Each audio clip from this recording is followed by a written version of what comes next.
All right, so one of the main ways we can follow somebody, so I will preface this little sequence by saying if I was trying this to Placido in live training, Placido is good at hiding his heel, or if you're doing it against someone who's skilled, oftentimes this is going to be very hard to execute, but a lot of the moves we're going to do are going to be playing off of our partner actually turning to defend. So the one thing that's kind of good about this is I know there's really only one effective defense he can do. It's by turning in this direction and hiding his heel. So it's very predictable. So we kind of accept that we're oftentimes not going to always get the heel. We can lead this to other things, but it's important we have a good initial threat with doing this. Because if Placido doesn't hide his foot or doesn't turn properly, I will definitely get his heel. So what I'm going to do is I'm going to use this knee tendon grip where I dig my fingers right underneath his knee and I glue my right elbow to my hip on this side.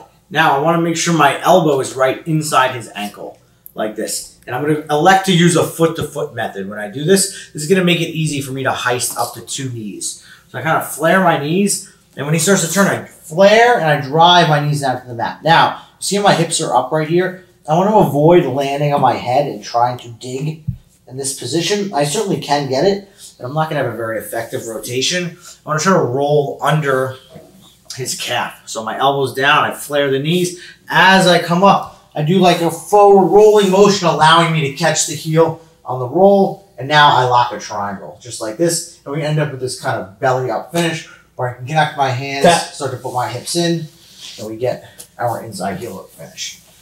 So, again, I will say, if he's really hiding his foot effectively, this can be difficult to do, but I have a predictable reaction where he's going to be turning in this direction, and will give me options for following. So elbow goes in front, I go foot to foot, I drive my knee down to the mat. Now look, my hips are up and I do this forward roll motion and catch the heel on the roll right here. So now I end up with a tight triangle. I have the heel hook caught, hands connected, start to put my hips in, tap, arch, and I finish this inside heel hook. So as we're going to get into, we're going to have some effective follow-ups when Placido does go to rotate right here.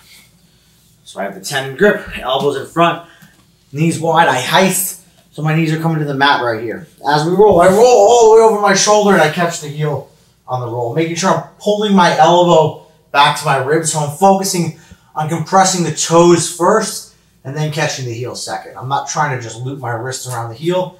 I'm trying to dorsiflex that foot, catch the heel.